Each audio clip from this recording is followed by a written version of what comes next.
afternoon, everyone. My name is Anna. I'm an environmental scientist from SDSU. So, today's we're going to be investigating the horrors of fast fashion. So, from our environment to the sweatshops, fast fashion has had a substantial impact on our environment. And fast fashion's impact on our world will continue to grow because it's fueled by our consumers' lifestyles and fueled by today's technology. Follow me.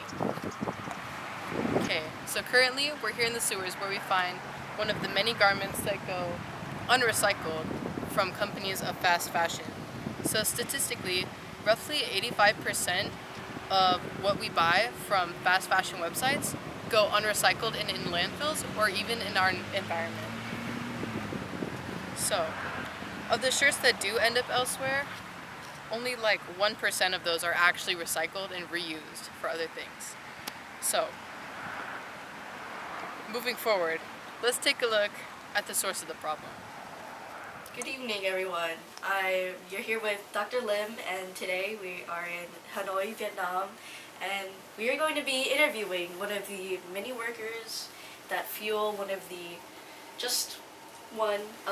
many sweatshops that fuel the fast fashion industry. So, come with me.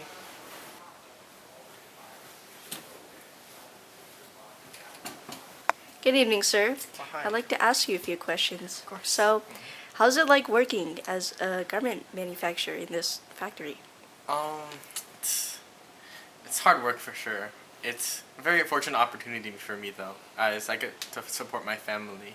And I'm grateful today actually. I am only working 18 hours, so I get to see them at the end of my shift.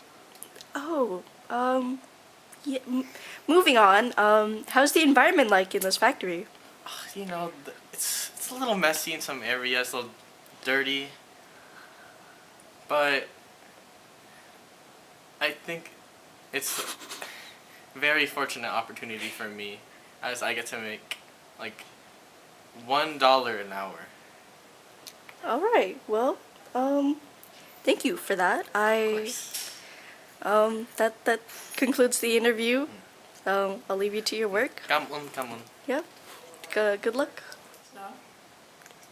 So, as you can see from that interview, these workers suffer under terrible conditions and even worse pay. And as a matter of fact, women actually make probably less than what the men make here. So, in this job, in the industry. So, yeah. Come back to you, Dr. Walker. Thank you, Dr. Lim. And how many people might think that fast fashion is beneficial because it's cheap, it is not. Because making the product takes so much water, it meets the daily needs of about 5 million people every time they make a batch of clothing. Isn't that something?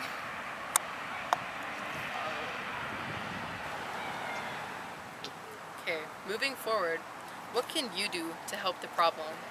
Many people believe that the problem is perpetual. However, we can all do our part in stopping the fast fashion industry in its tracks. So buying used or secondhand clothing is a great way to recycle clothing and wait. Oh, they're coming.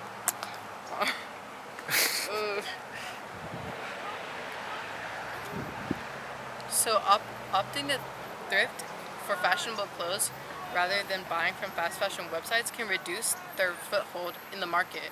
And with that, I conclude this program. Good night.